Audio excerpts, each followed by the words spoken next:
Hi everyone, apologies for not being able to be with you today to teach you this lesson, but I've made this video so you can use this and the handout and hopefully you'll be covered with all the topics for the lesson.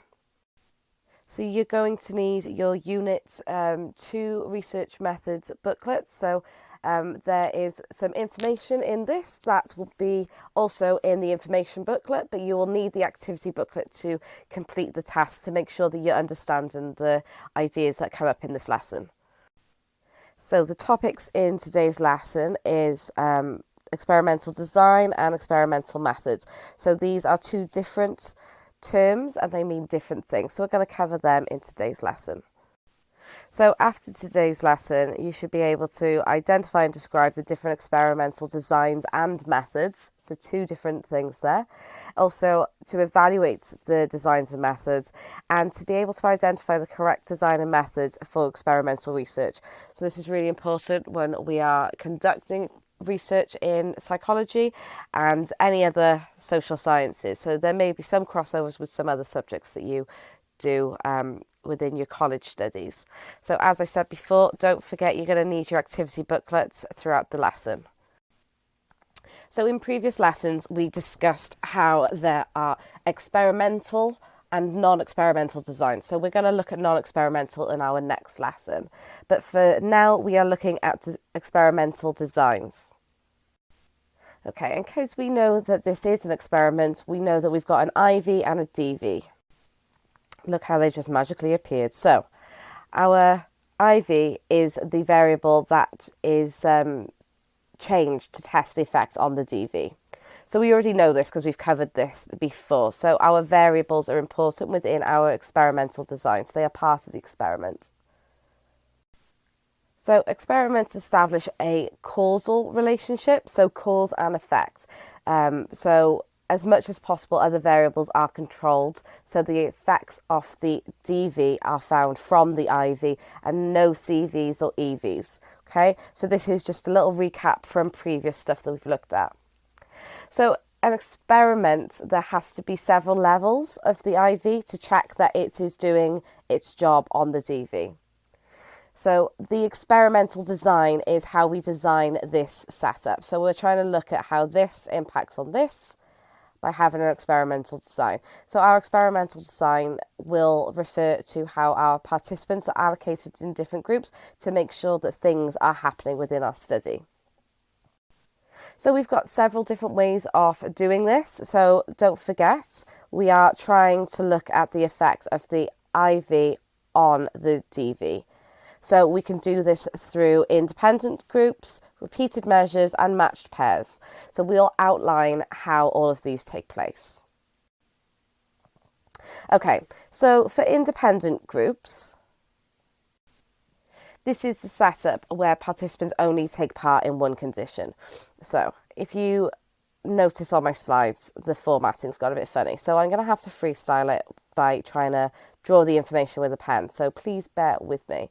So in independent groups design, our participants will only take part in one condition of the IV.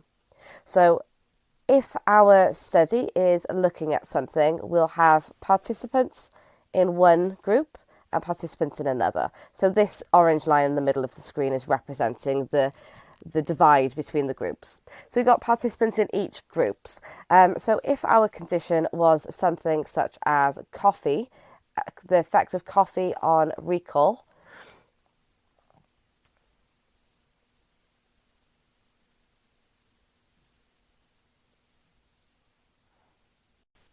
this means that different participant groups will have different levels of the IV. So as before, when we looked at coffee and recall, we could say that this group will have a coffee, an espresso or something like that.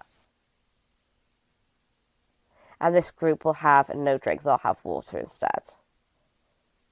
Okay, so these are the different conditions that the participants are in. So our participants are in different groups and they have different things going on for them. So this is an independent groups design because they are independent. So they are doing their own thing. So this group is only being tested with coffee and this group is only being tested with water. So we don't need to mix them up. So this is really good because there's no order effects, because each group of participants is participating once. So they will not have to do anything more than once. As a result of this, the study is not being affected by practice or fatigue or anything like that, because the participants are just coming in, drinking either a cup of coffee or a glass of water, and then testing their recall. So that's really nice. But there could also be individual differences between the groups, because these people in condition 1 may have a really high tolerance to coffee. So in actual fact, they may not have the same effects as if we got the same people to do it over and over again.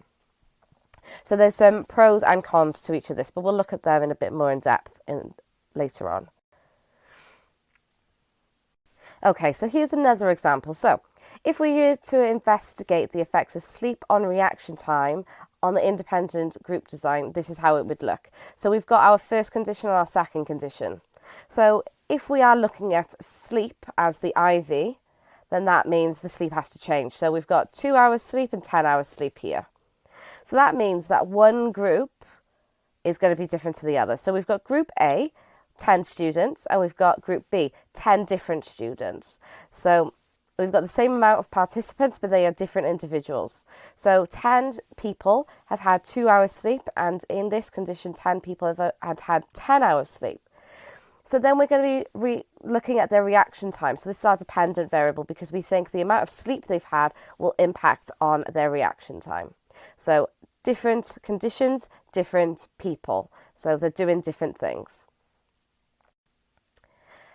Okay, so as I said before, we have got some good things going on here. So there are no order effects. Lovely, because the participants are only doing their thing once. It means because they're not repeating steps, that they understand what's going to happen and they kind of cheat, or their reactions are not organic. So this is good. We like this because we're looking at natural reactions of things. Also, there's reduced chance of demand characteristics. This is fantastic as well. Okay, and don't forget that demand characteristics refers to an experimental artifact where participants form their own interpretation of what's going on in the study. So this is when they think that they should act a certain way, or they've got some kind of unsubconscious change to their behaviour because of what they're experiencing within the study. So that means, again, they're not acting organically and in a natural way, which is what we're trying to test. Also, they can use the same stimulus materials. So if we're looking at reaction times, we can use the same, say for example, we were recording reaction times, we can use the same camera, we can use the same behaviour checklist. If we're looking at memory recall on a list of 20 words, we can use the same 20 words, because the people are not going to have order effects or demand characteristics, because they're only participating once and not repeating what they're doing. However, it is less effective for controlling participant variables, okay? So it can be really tricky if we have got things such as participants who have a higher tolerance to coffee, or that have a photographic memory so they can recall the list of words better than the other groups of participants, or whatever.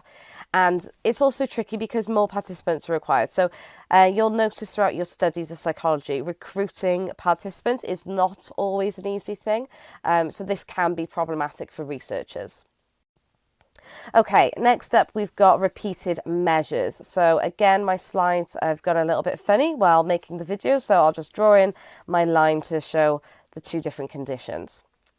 Okay, so we're looking at repeated measures now. So this is when one group of participants take part in all conditions of the IV. So if I just draw a little stick man, so this guy's participating twice, this guy's participating twice, and let's add in another one.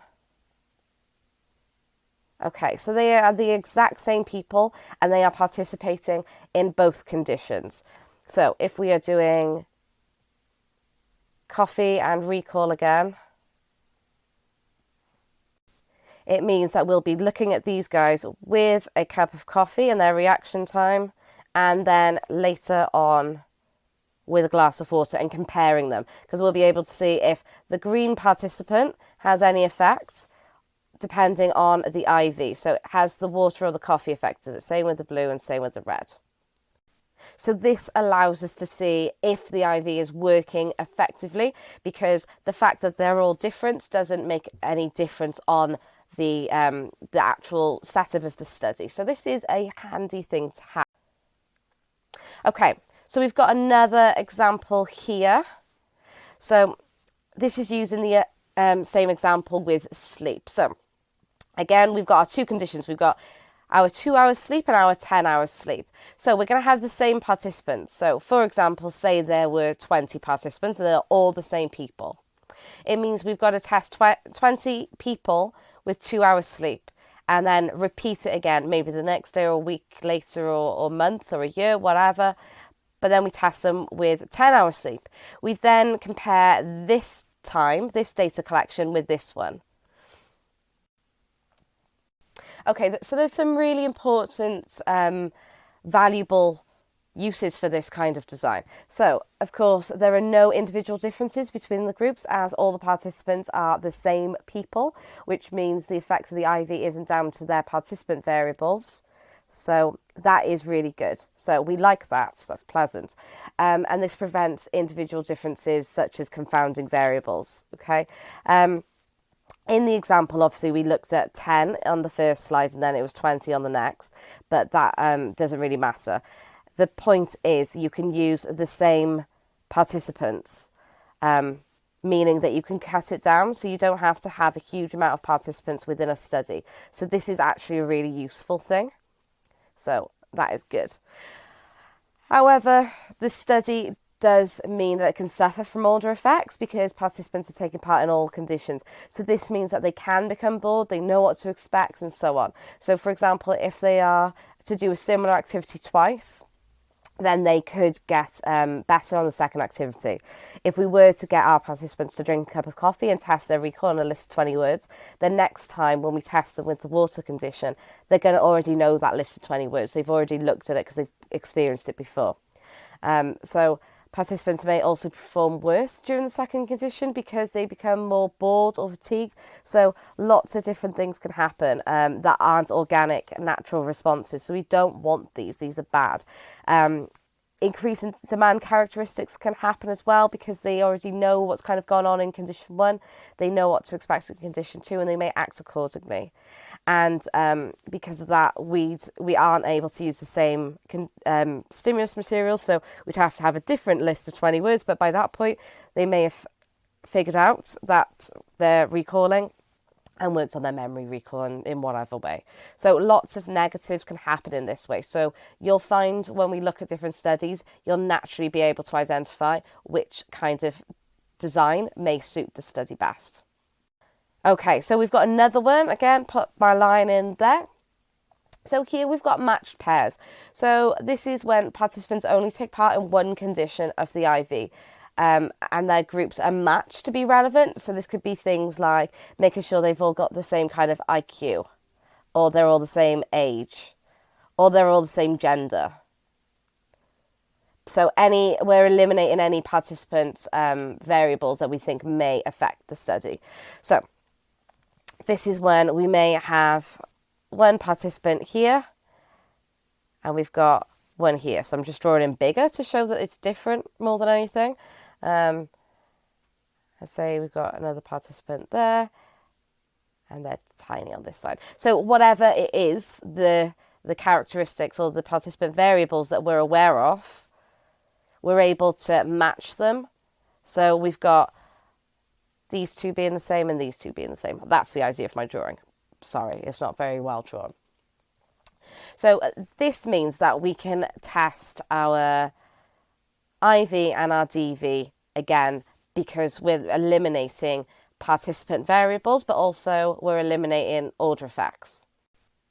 So remember our IVs and DVs, we would give these guys coffee and test it, and these ones water and test it, and that means that it can't be something like their coffee tolerance is going to impact on it because we've made sure that both the one in red and both conditions have the same tolerance to coffee, same as the one in green, or whatever it is that may be impacting on the study.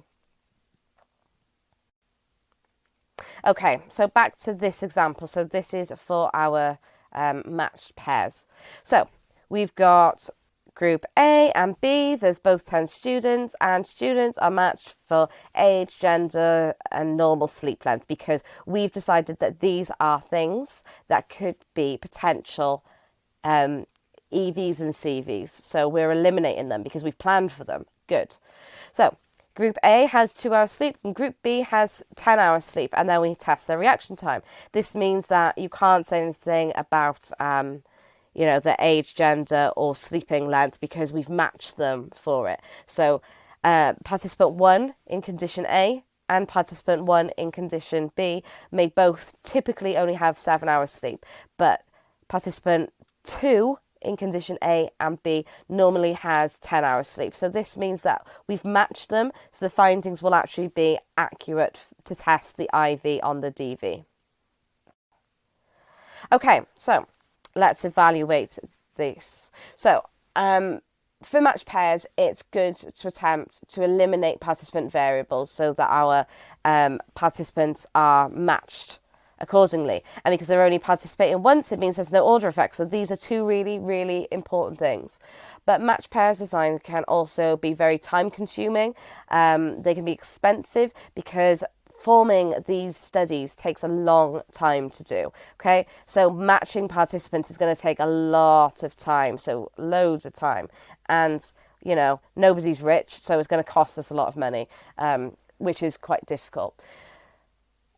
So because of these things, we need to make sure that we have reliable and valid procedures. So we need to pre-test our participants. So again, this is going to impact on it because it's going to take a long time. So a lot of time and a lot of money is spent on it because time is money. So this is a good thing to evaluate.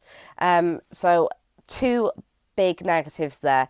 It takes a long time to match them and we need more participants, and typically you need an incentive for your participants to take part in a study, so sometimes this can be financial, further impacting on the cost of this study. Some further points about this is that if one participant was to drop out of the study, you're going to lose 2 participants. So that's difficult. It's not that you're just losing 1, you're losing 2 because they've been matched on their characteristics. It does reduce our participant variables, but it does mean that one participant A is reliant on participant A in the other condition and so on. Okay. Oops. So this slide is just summarising what we've kind of gone over. So of course you've got access to your booklets and this PowerPoint, which is on OneDrive, and there are notes underneath each slide as well. So the experimental design refers to how participants have been allocated. So we design the study. So we've designed who's going where, and that's essentially what a design means. So please be aware of the difference between a method and a design, because so far we've only spoken about design. So we design where the participants are going. So if you think of it as when a building's being designed, you think about who's using that space. So when the college was being designed, we thought about what kind of classes are going on. That's why we've got subject-specific classes. We're thinking about how many students we'd have. That's why we've got so many classrooms and workspaces for students and things like that. So the building was designed based on the people within it. It's the same with a study. So the design is based on the people who are going to be in our study, which are our participants. So we've got independent measures, which is sometimes referred to as between groups, but you can just refer to independent measures if you like. So this is when different participants are used in each condition of the independent variable. So there's a link for you to remember it. So we're considering the independent variable once, so it's independent measures. Then with repeated measures, the same participants take part in both times. So they've repeated it, okay? Participants have repeated this process. And then we've got matched pairs, which is what it says on the tin. We're just matching our participants up so that we have less participant variables. Okay, so order effects we spoke about very briefly in one of the last few slides, but we're going to cover it in a little bit more in depth on this slide. So order effects are really important to consider when we are designing our study. So these can occur when we've repeated the measures within our design.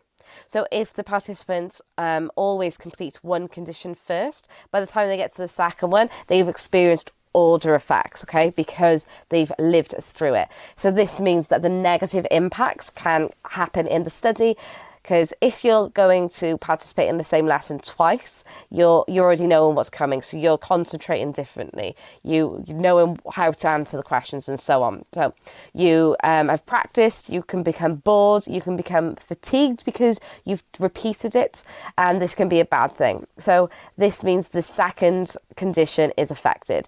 The way we get around that is something called counterbalancing. So this is where we try to balance out the order of repeated measures. Okay, so this is quite important because it is really useful within our studies. So half of the participants would complete the conditions differently. So if we've got condition A and condition B, and this is where we've got coffee, and condition B is when we've got water. Half our participants would do condition A first, and the other half would do condition B, and then they'd swap over. Okay, so we split them in half, and that means they're not having the same experience and so on. Okay,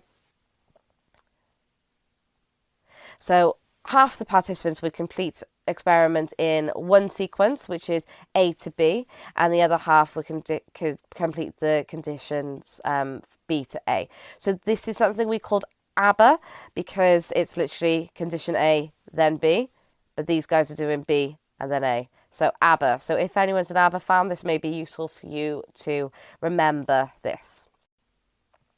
Okay, so here's a diagram literally showing you what I've just explained. So here we're looking at learned words and loud noise. So group A would learn words and then be paired with loud noise. And this they would learn words without any noise, but the other group has been doing it in reverse. So they've literally swapped over. So that's matched to that and that's matched to that. Lovely. Okay, so we've got some pros and cons broken down here. This is in your booklet, but it's just to remind you there are good things and bad things about both of these, all of these different designs. So we've got lots of things going on within these designs that can be useful. So this is shown in the advantage column, and then we've got disadvantages here. So take your time to look over these and get to know them, because they are important for your studies and to understand why certain things have happened within different investigations. Okay, next up we are looking at experimental methods. So remember, we've got experimental and non-experimental methods.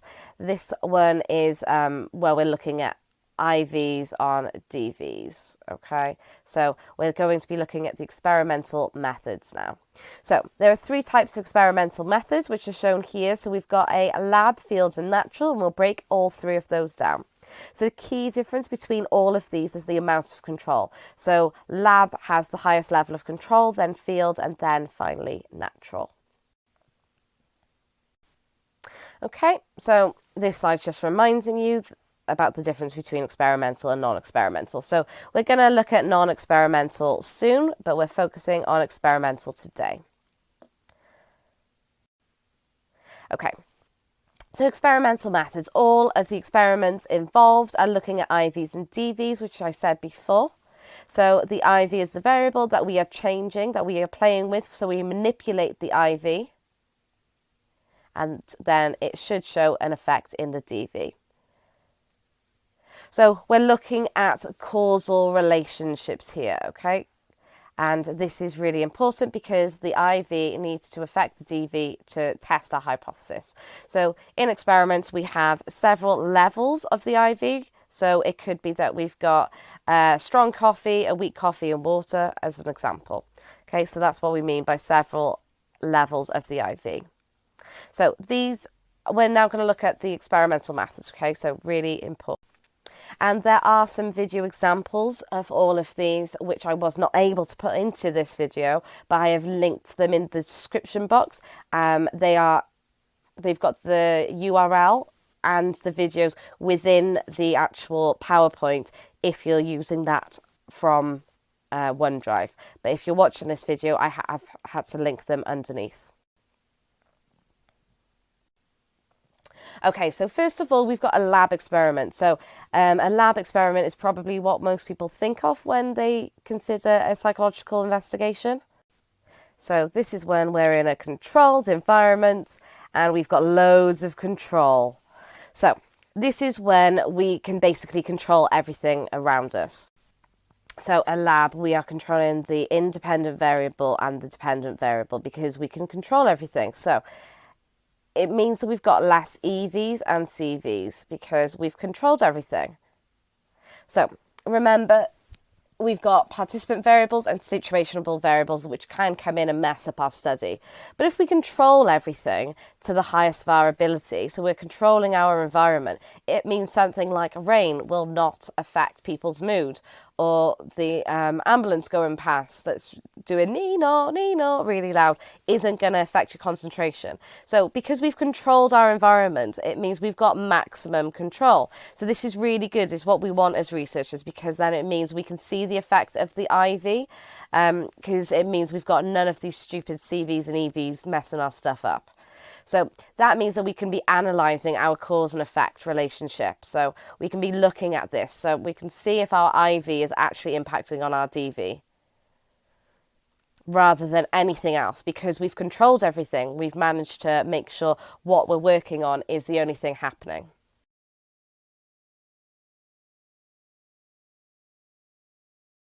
Okay, so we're going to evaluate now. So we know that there's some positive things about this because we've got high levels of control. So this is fundamentally what we want as researchers. So this is excellent. It means the things that are happening with our variables is only what we've made happen. So that things like your tolerance to coffee isn't messing up our study. It's just it's just the look of the coffee on your recall. So this is what we're essentially trying to achieve in our study. So this means that we've got less confounding variables messing up our study, because we've controlled it all. So this improves the internal validity. So this is something else that's really important within our study. So the term validity just refers to the extent to which a test measures what it claims to measure. So if we're looking at the effect of coffee on recall, it means that that's what we're exactly looking at, okay? So validity refers to if what we're saying we're measuring, we are measuring. So if someone's tolerance to coffee affects it, which would be a confounding variable, if this is eliminated, it means that we're looking actually at the effect of our IV on our DV. So this shows that we've got high levels of validity.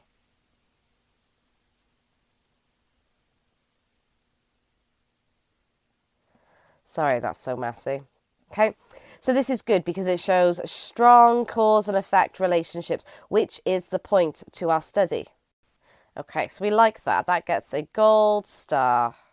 Yay. But our negatives are that they lack ecological validity. So if we're controlling everything to a high level, it lacks ecological validity. So this is a new term for you. So if validity is where what we're claiming we're measuring is what we're measuring, ecological validity is how okay, so ecological validity is to refer to the judgment of whether the study's variables and conclusions are sufficiently applied to real life. So it basically means, do the findings, can they apply to real life? So if I'm really highly controlling everything, is that going to be actually natural? So this is when we want to be able to generalize our findings to everyday situations. So if not, we're unable to do that because the situation and the environment we had so much control over it means it was an artificial environment. So this means it doesn't reflect everyday life. So I cannot give you 2 hours sleep and then make you concentrate on something, because that may not be practical for a 16-year-old. You may have only ever had 8 hours sleep in your whole life, every time you go to sleep. I also can't manipulate how much coffee you have and things like that, because you may not be a coffee drinker. You may only ever drink tea. So having coffee is going to have a different effect on your memory recall. So we need to be able to consider how much we can eliminate our EVs and CVs. But we've got to do it so that our findings represent real life, because psychology is the study of people, but we need to be able to apply those findings in a real way. There's no point in manipulating things and messing people up just for a laugh. That's not psychology, that's being weird. Okay, so a way that we can overcome this is by doing a field study. So field studies are where we have some level of control, but it's in a natural environment. So an example of this would be if I wanted to do a study with basketball players and I got them to perform in a basketball hall. So I don't have control of the basketball hall. It's where they should be conducting their stuff, but I've manipulated the things I want to. So if I'm using something like sound on performance,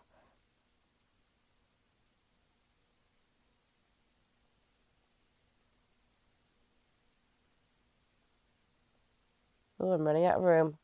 Sorry. So this means I can manipulate the level of sound because it's my IV. So I'm not changing things like the lighting or the crowds watching or their uniforms or anything like that. I'm just controlling my IV. Okay. So I've mentioned before the Impractical Jokers.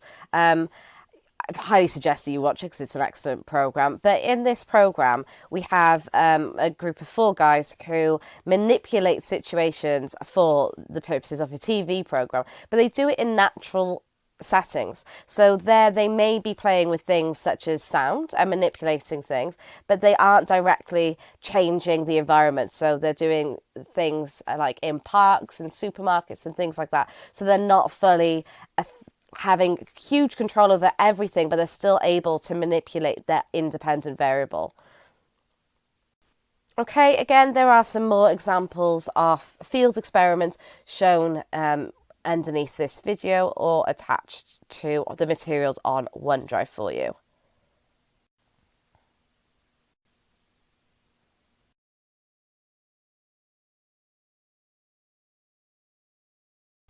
Again, we've got some pros and cons.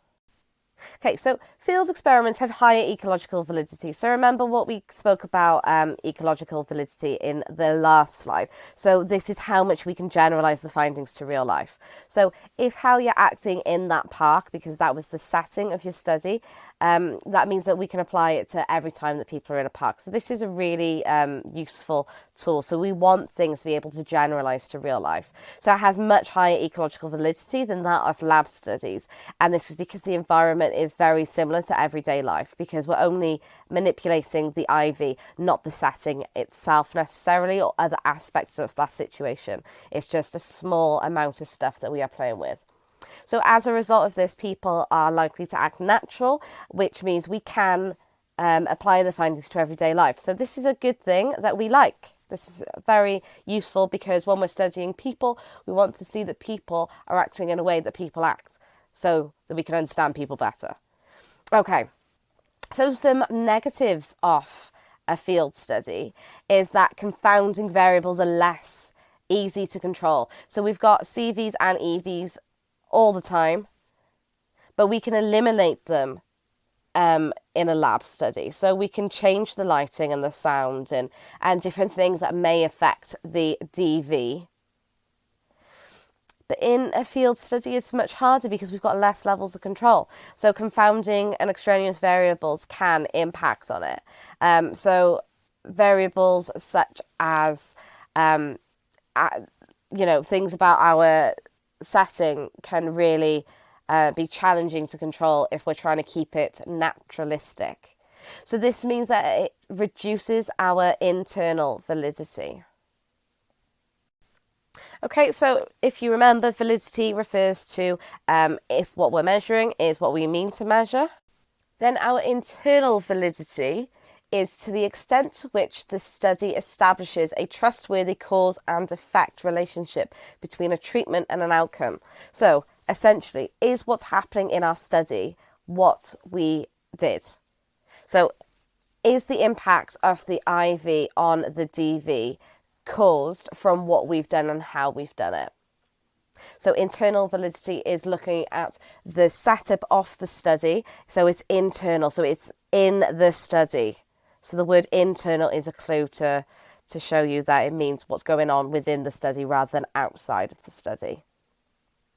Okay, now we're going to look at a quasi study. So this is also known as a natural study. Again, there are videos linked underneath or on your resources on OneDrive, which will be very useful for you to see examples of.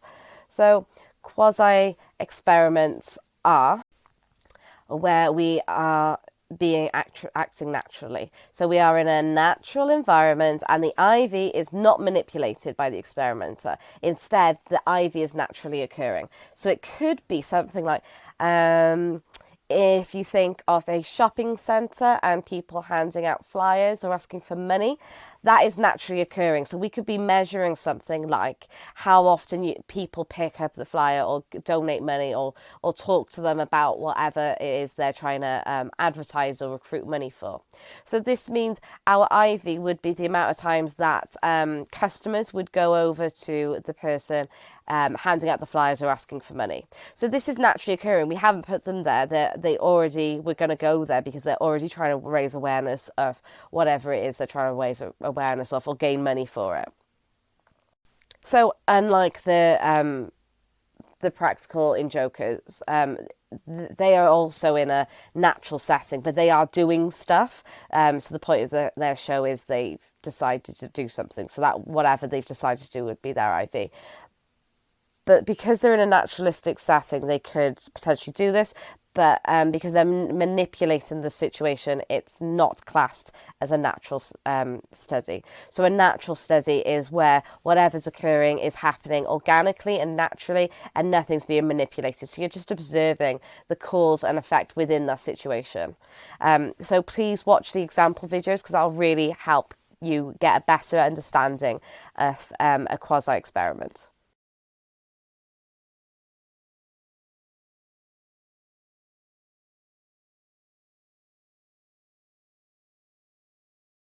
Okay, so now we're going to evaluate a quasi-study. So the advantages of a quasi-study is that it's got really super high ecological validity. So if we're already not messing with things that are in the setting, it means that it's really representative of normal life. So it's got huge ecological validity. So it's even better than a field study for that. So that this means that we can apply the findings to real life setting because people are likely to act naturally because they're in their natural setting. So this means that we can generalize the results to everyday life. So this is essentially what the point is of an experiment within psychology. So some negative aspects of a field experiment is that we've got such small amount of control over our extraneous and confounding variables. So CVs and EVs can definitely come along and mess up our study because we haven't been able to eliminate them or consider them. So confounding variables could influence our dependent variable, which means, what we're trying to test isn't going to be paying off. So this means that our internal validity is affected. Because with internal validity, if we're trying to establish a trustworthy cause and effect relationship between the treatment and the outcome, so our conditions and our findings, it means if we haven't been able to control things like our EVs and CVs, they could be actually causing the dependent variable to act in the way it's acting, because we've had small levels of control. So this is a problem, and we want to extinguish our CVs and EVs, but we also want it to be representative of real life and have high ecological validity. So it's finding the right balance. So certain studies will naturally lend well to different conditions and different types of methods.